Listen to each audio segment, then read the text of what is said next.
નમસ્કાર સ્વરાજમાં આપનું સ્વાગત છે। હું મયુર ગોંડલથી મોટા સમાચાર સામે આવી રહ્યા છે। જયરાજસિંહ જાડેજા છે તેમની ઉપર ગંભીર આરોપ લગાવવામાં આવ્યા છે। નિલેશ રૈયાણી હત્યા કેસને લઈને મોટા આરોપ જે છે તે લગાવવામાં આવ્યા છે। ફરિયાદી આ કેસના છે જગદીશ સાટોડિયા, તેમના દ્વારા આરોપ લગાવવામાં આવ્યા છે। જયરાજસિંહ ઉપર એ આરોપ લગાવવામાં આવ્યા છે અને સુપ્રીમ કોર્ટ, હાઈકોર્ટ અને રાજ્ય સરકારને એક અરજી પણ જગદીશ સાટોડિયા જે આ કેસના ફરિયાદી છે તેમના દ્વારા કરવામાં આવી છે। નિલેશ રૈયાણી હત્યા કેસમાં જયરાજસિંહ જાડેજા છે તે સુપ્રીમ કોર્ટની જે શરતી જામીન તેમને મળેલા છે તેમના ભંગ કરતા હોવાનો આરોપ જે છે તે અત્યારે લગાવવામાં આવ્યા છે। જગદીશ સાટોડિયા છે તેમને આ આરોપ લગાડ્યા છે। તેમણે એવું પણ કહ્યું છે કે દર સોમવારે પોલીસ સ્ટેશનમાં જઈને જે જયરાજસિંહ જાડેજા છે તેમને સહી કરવાની હોય છે, પરંતુ તેઓ જતા નથી। તેઓના બાઉન્સર છે તેમની પાસે પોલીસ સ્ટેશને જઈ અને રજીસ્ટર મંગાવી લેવામાં આવે છે અને તેઓ સહી કરવા જતા નથી, એટલે કે જે શરતી જામીન આપવામાં આવ્યા છે તેમનો ભંગ કરવામાં આવ્યો છે અને તેમના જે પગલે હાલ વાત કરીએ તો આ બાબતે અરજી છે તે રાજ્ય સરકારને, સુપ્રીમ કોર્ટ અને હાઈકોર્ટમાં કરવામાં આવી છે અને સમગ્ર કેસ છે તે ડે ટુ ડે ચલાવવામાં આવે તેવી પણ માંગ કરવામાં આવી છે। અને જે હાલ જયરાજસિંહ આ નિલેશ રૈયાણી હત્યા કેસની અંદર જામીન ઉપર છે તે જામીન રદ કરવામાં આવે તેવી માંગ કરવામાં આવી છે। ત્યારે જે ફરિયાદી જગદીશ સાટોડિયા છે તેમણે શું કહ્યું આ કેસને લઈને, આ અરજીને લઈને, આવો સાંભળીએ। એ માટે અરજી આપણે એટલે કરી છે કે જયરાજસિંહ વારંવાર ભડકાઉ ભાષણ કરે છે અને ખાસ કરીને કોઈ પણ પાટીદાર નેતાઓ જ્યારે આ ગામમાં આવે અથવા તો પાટીદાર નેતાઓની દીકરીઓ હોય કે દીકરાઓ હોય એ જ્યારે આગળ આવતા હોય અથવા તો એ રાજકારણની અંદર ડેવલપ થતા હોય ત્યારે એને મર્મ ભાષામાં ધમકીઓ મારવામાં આવે છે। કેવી કોઈ પણ હમણાં 26 તારીખની જે સભા હતી એની અંદર પણ જિગીસાબેનને નામ લઈને તો કે ધમકી મારવામાં આવી છે એ બાબતે અને બીજા અન્ય પુરાવાઓ સાથે સુપ્રીમ કોર્ટની અંદર ગુજરાત સરકારને રજૂઆત કરવાના છીએ અને પછી સુપ્રીમ કોર્ટની અંદર અમે દાખલ થવાના છીએ। હા, મને એવી માહિતી મળી છે કે એ પોલીસ સ્ટેશને જયરાજસિંહ આવતા નથી અને એના કમાન્ડો પોલીસ સ્ટેશને આવીને રજિસ્ટર લઈ જાય છે અને હાજરી એની બંગલે એની હાજરી પુરાય છે એવી મને માહિતી મળી છે। મેં પોલીસ પાસે માહિતી માગી છે અને અગાઉના સમયમાં જે કાંઈ કરવું પડે તે કરશું। ના, હાલમાં ધમકી મળી નથી, પણ હવે મળે એવું લાગે છે। હાલમાં તો ધમકી નથી મળી, પણ હવે મળશે કદાચ। હા, ગુજરાત સરકાર જો કાર્યવાહી નહીં કરે, ગુજરાત સરકારને લખ્યું છે આપણે સેક્રેટરી અને મુખ્યમંત્રી સહિતનાઓને, જો એ કાર્યવાહી નહીં કરે તો 15 દિવસ પછી સુપ્રીમ કોર્ટમાં ઓલરેડી અમે દાખલ થશું। અમે અમારા એડવોકેટ રાખીને પિટિશન દાખલ કરશું। એ કે આ કેસને લઈને મુખ્ય માગણી એ છે અથવા તો એના જામીન રદ થવા જોઈએ અથવા તો એ મેટર ચાલી જવી જોઈએ સુપ્રીમ કોર્ટની અંદર અને એનું જજમેન્ટ આવી જવું જોઈએ। ભલે છોડી મૂકે કે આજીવનની સજા છે એ કાયમ રહે અથવા તો એને છોડી મૂકે, કોઈ પણ જજમેન્ટ તો આવવું જોઈએ ને। અત્યારે મને એવું લાગે છે કે ગુજરાત સરકારના કહેવાથી આ કેસ અટકેલો છે। ગુજરાત સરકાર ઉપર મારો આક્ષેપ છે કે ગુજરાત સરકાર આ કેસને રોકી રાખ્યો છે, નહીંતર આ સુપ્રીમમાં કેસ ચાલી જવો જોઈએ। આ કેસને ચલાવવા માટેના ઓર્ડર એમાં જોઈન્ટ કરેલા છે મેં, આમાં માહિતી છે બધી મારી અરજીમાં કે એ કેસ તો જ્યારે એને જામીન આપ્યા ત્યારે જ એને કંઈક 6 મહિનામાં ચલાવી લેવાનો હતો એવો ઓર્ડર છે, પણ છતાં પણ સુપ્રીમ કોર્ટમાં રોકી રાખવામાં આવ્યો છે। આપણે કોર્ટમાં જશું ને, કોર્ટમાં જઈએ જ છીએ ને, આપણે કોર્ટમાં જવાના ને, બધી બાબતે જવાના। ખાસ તો એના ભડકાઉ ભાષણો જે છે હમણાં છેલ્લા 2 વર્ષના એની અંદર પાટીદારોનું ટાર્ગેટ કરીને ધમકીઓ જ મારવામાં આવે છે પોતાના ધારાસભ્ય થવા માટે। કોઈ પાટીદાર અહીંયા ધારાસભ્ય થવા માગે અથવા તો એને જેલ તો એની સામે ગુસ્સી કોર્ટ કરાવી દેવામાં આવે, એને પૂરી દેવામાં આવે, કોઈ છોકરાઓને મારવામાં આવે। હમણાં તાજેતરમાં પણ એવું થયેલું છે, ઘણાને ફોર્મ ખેંચાવામાં ગજેરાના છોકરાને પણ માર્યો છે, અગાઉ પણ ઘણા છોકરાઓને માર્યા છે ભાઈ।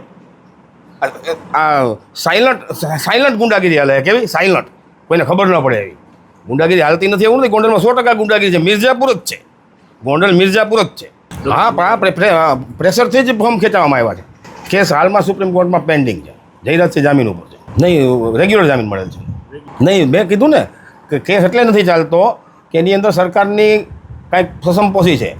ક્યાંક ને ક્યાંક પાટીદાર બહુમત વિસ્તારની અંદરમાંથી એમને ભય હોય કે આ વ્યક્તિ જો સામે આનું ફોર્મ માન્ય રહી જશે અને લડાઈ કરશે તો હાર ભાળી ગયા હોય એવી રીતે એક ગુંદાળા રોડ પર અને વોર્ડ નંબર 1માં લડતા ઉમેદવારના બનેવી કે જેમની ઉંમર 58 વર્ષની હોય અને ગવર્મેન્ટ નોકરિયાત હોય એને પહેલાં તો રાત્રે 15 જણા જઈને એની ઘરે જઈને એને ઘેરે છે, એને દબાવે છે, ધાક ધમકાવે છે અને તેમ છતાં તાબે નથી થતા। એમ કહે છે કે ભાઈ મારા આ બહુ અંગત સગા છે, મારે કેમ ફોર્મ ખેંચવું, એમ છતી પછી એને લાફા મારે છે। હવે જો એજેડ ઉંમરના વ્યક્તિને લાફા મારીને ફોર્મ ખેંચાવતા હોય તો આનાથી અરાજકતા મોટી કઈ હોય। એટલે એ વાતથી વ્યથિત થઈ અને જે રીતે પાટીદારની દીકરી જિગીસાબેન પટેલ વિશે ન બોલી શકાય કે કોઈ પણ વ્યક્તિએ ન બોલે, કોઈ પણ બેન દીકરી વિશે ગમે તે પક્ષની હોય, કોઈ પક્ષનું સમર્થન નથી કરતા, પરંતુ કોઈ પણ બેન દીકરી વિશે શબ્દ બોલવા એ યોગ્ય નથી. ભૂતકાળમાં પણ બેન દીકરીની અપમાનમાં મહાભારત થઈ ગયું હતું, પરંતુ લોકશાહીની જે અત્યારે સ્થિતિ છે એ મુજબ જે લોકો આવા કૃત્ય કરે છે એમની સામે કાયદાકીય રીતે આવી આંદોલન કરવાના છે. આગામી સમયની અંદરમાં આમાંથી જો ન્યાય નહીં મળે તો નામદાર સુપ્રીમ કોર્ટમાં લોહીના સંબંધની રૂએ જગદીશભાઈ જવાના છે, અને જ્યાં સુધી ન્યાય ન મળે ત્યાં સુધી આ લડાઈ ચાલુ રાખવાની છે. હવે વાત તમને બીજી કહી દઉં કે જે પોલીસ સ્ટેશનની અંદરમાં જે સીસીટીવી કેમેરા બાબતમાં જે માહિતી મળેલી, માહિતી મેં જ આપેલી છે. માહિતી મેં આપેલી એનું કારણ છે કે ગયા વર્ષે મે મહિનાની અંદરમાં મારી ઉપર ગુનો દાખલ કરવામાં આવ્યો હતો ખોટો આ જયરાજસિંહના મળતિયાઓ દ્વારા, અને જે કેસ જ બનતો નથી એવો ખોટી રીતે અશ્લીલતા ફેલાવવાનો કોઈ વિડીયો નહોતો, મારી ઉપર કોઈ પુરાવા નથી. 1 વર્ષને અંતે ચાર્જશીટ કર્યું છે, અને ત્યારે હું લોકઅપમાં હતો ત્યારે મેં જોયું કે જયરાજસિંહ પૂર્વ ધારાસભ્ય કે ચાલુ ધારાસભ્યના કમાન્ડો એ અહીંયા આવ્યા, ત્યાંથી રજિસ્ટર એની ઘરે લઈ જાય છે અને રજિસ્ટર પરત મૂકી જાય છે. એવી જ રીતે 2020ની સાલમાં પણ જ્યારે મારી ઉપર ગુનો દાખલ થયો હતો ત્યારે પણ આ જ રીતે બીજા કમાન્ડો આવે છે, ત્યાં રજિસ્ટર લઈ જાય છે અને રજિસ્ટર મૂકી જાય છે. જો રજિસ્ટર પોલીસ સ્ટેશનમાંથી લઈ જાવ જેવી ગંભીર બાબત અહીંયા બનતી હોય તો પોલીસ પાસેથી ન્યાય કેવી રીતે મેળવવો એ તમે સમજી શકો છો. અને મીડિયાના માધ્યમથી કહેવા માગું છું કે ગઈકાલે સાંજે અમારી પાસે પુરાવા છે, તમને આપશું. ભૂતકાળમાં પણ જ્યારે આવા મોટા નેતાઓ, બાહુબલીઓ સામે જ્યારે આક્ષેપ થયા છે ત્યારે પોલીસ સ્ટેશનમાંથી કાં તો સીસીટીવી ફૂટેજ મળ્યા નથી, કાં ખરાબ થઈ ગયા છે, કાં લાઇટ વહી ગઈ છે. આવા લૂલા બચાવ કર્યા છે, પરંતુ ગઈકાલે આ બધામાંથી શીખ લઈ અને કાલે રાત્રે જીપીએસ કેમેરા સાથે અમારી પાસે રેકોર્ડિંગ છે કે કેમેરા સંપૂર્ણ રીતે કાર્યરત છે, અને એ પણ તમને આપવામાં આવશે, એટલે જેથી કરીને આગામી દિવસોમાં પોલીસ એવું ન કહી શકે કે કેમેરા બંધ છે.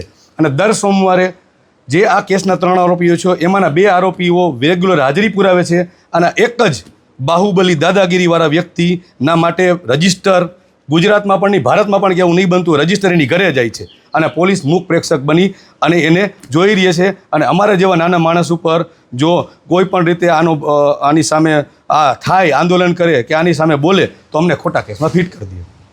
અરજીની અંદર મુખ્ય 4 કારણો દર્શાવેલા છે. 4 કારણો વિશે શું કહેવા માંગો? 4 કારણોમાં એ જ છે, જગદીશભાઈ જેમ કીધું એમ, ભડકાઉ ભાષણ, વારંવાર કોઈ પણ ગુનો બને કેન્દ્ર બિંદુ આ જ પરિવાર હોય, કાં તો આનો બંગલો હોય, કાં આના કોઈના પરિવારના સભ્યો હોય, કાં તો આનો માણસો હોય.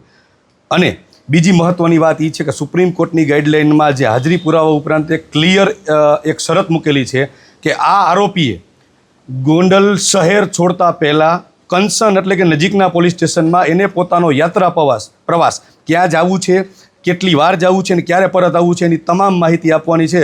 હું તમને ખાતરી સાથે કહી દઉં કે આ કોઈ રેકોર્ડ ઉપલબ્ધ હશે નહીં, કારણ કે હમણાં સ્થાનિક સ્વરાજની ચૂંટણીમાં આ વ્યક્તિએ દરેક જગ્યાએ સભા કરેલી છે. તમે અત્યારે પોલીસ સ્ટેશને જઈને ચેક કરો, ક્યાંય પણ આવો રેકોર્ડ ઉપલબ્ધ હશે નહીં. એટલે જો નામદાર સુપ્રીમ કોર્ટ એટલે કે દેશનું સર્વોચ્ચ અદાલત કહેવાય, જ્યાંથી લોકોને ન્યાયની અપેક્ષા હોય, એના નિયમને ઘોડીને પી જતા હોય તો નીચેની પરિસ્થિતિ શું હોય એ તમે સમજી શકો છો.